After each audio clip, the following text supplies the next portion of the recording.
Bonjour à tous, une nouvelle vidéo. Vous parler comment j'ai passé des entretiens pour Google. C'est pas mal Google. C'était il y a quelques années, il y a des longues années en fait. J'étais étudiant et j'ai comme un bac plus 5. J'ai fait une maîtrise de droit et après j'ai fait une spécialité. Je crois que ça s'appelle master maintenant. Donc je vois une annonce, c'était pour un poste chez Google. Je vous dis ce que c'est. C'est par exemple quand vous tapez des mots sur Google, des fois des publicités apparaissent. Vous voyez dans les liens. Ça s'appelle Google AdSense ou Google AdWords.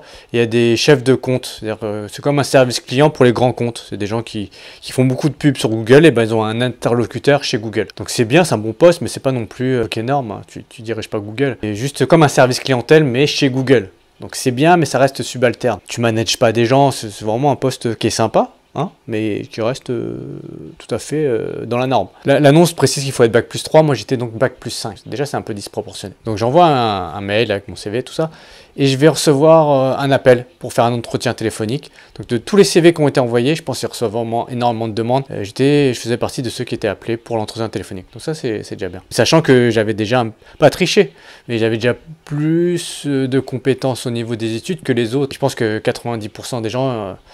qu'au bac plus 5, ils écrivent pour des postes bac plus 3, les gens qui ont bac plus 3, ils écrivent pour des postes au bac. Bon voilà, c'est toujours une énorme disproportion. Donc je passe les entretiens téléphoniques, ça se passe bien, et j'ai le droit aux entretiens physiques. Donc je me déplace chez Google et je fais l'entretien physique. Et là, pendant l'entretien, il a duré peut-être 30-45 minutes, je sais pas. On n'a pas parlé de mes études, on a parlé que de mes qualités humaines. De qu'est-ce que j'avais fait dans la vie, c'était quoi le plus grand service que j'avais rendu à quelqu'un. Des questions vraiment comme une discussion hyper personnelle sur mes qualités humaines, comment j'étais avec les gens, comment ça se passait, comment je considérais que les gens me voient, voilà, des trucs personnels, sur les qualités uniquement humaines. C'est pas du tout sur les capacités techniques, quoi que ce soit. Après, j'ai pas été pris. Pas parce que j'avais pas de qualité humaine, parce que en fait, les autres, déjà, ils avaient tous bac plus 5. Certains, ils avaient plus que ça encore. Et ils avaient des qualités humaines, genre, ils faisaient partie d'associations, ils faisaient du bénévolat. C'est vraiment des belles personnes. Au-delà d'être des belles personnes, c'est des personnes qui avaient matérialisé leur générosité via des mouvements associatifs ou différentes choses caritatives qu'ils faisaient dans leur vie. Pour vous dire par rapport au stand-up, ça a un rapport avec le stand-up, ne vous inquiétez pas. C'est développer vos qualités humaines. Parce que vous pensez que juste faire des bonnes blagues, ça va suffire pour jouer. C'est pas la réalité. Juste vous regardez ceux qui ont des spectacles, qui ont des premières parties. C'est des gens qui jouent 5 minutes avant que leur spectacle démarre. Souvent, les premières parties, c'est des amis à eux, des gens avec qui ils s'entendent bien en dehors de la scène. Parce que finalement, la scène, c'est juste 5 minutes, 1 heure. Tout le reste, c'est le voyage. Il faut prendre le train, des fois, il faut aller à l'hôtel. Il y a beaucoup de déplacements, ou même si c'est sur Paris, si vous jouez sur Paris, bah, c'est des temps en coulisses. Hein. On arrive peut-être une demi-heure, 45 minutes en avance, et il faut attendre que le spectacle se déroule. Et des fois, on a besoin d'un petit coup de main, soit à la régie, ou soit quelque part d'autre. Je vous conseille d'être des belles personnes, pas des belles personnes, mais d'être des personnes agréables en tout cas. Que voilà, il n'y a pas trop d'histoire, faites pas trop votre diva, quoi que ce soit. Parce que c'est ça que les gens recherchent. Je ne crois pas que quelqu'un puisse dire, viens jouer sur mon plateau en première partie, même si je t'aime pas, c'est tellement marrant que le fait que je t'apprécie pas humainement, tu vas venir jouer. Je pense pas que ça puisse exister. Parce que déjà, les humoristes, ils sont tous du même niveau, en vrai. Mais on n'ose pas trop le dire. C'est tous à peu près le même niveau sur 5 minutes, 7 minutes, c'est pas trop dur d'atteindre un certain niveau. Et même si, imaginez, vous pensez que vous avez un niveau supérieur aux autres, ce qui reste à prouver, si la personne ne vous apprécie pas tant que ça humainement, elle ne va pas vous faire venir jouer. Le sacrifice d'inviter quelqu'un qu'on n'aime pas juste parce qu'il est légèrement plus drôle que les autres, ça va pas être un bon calcul. Voilà.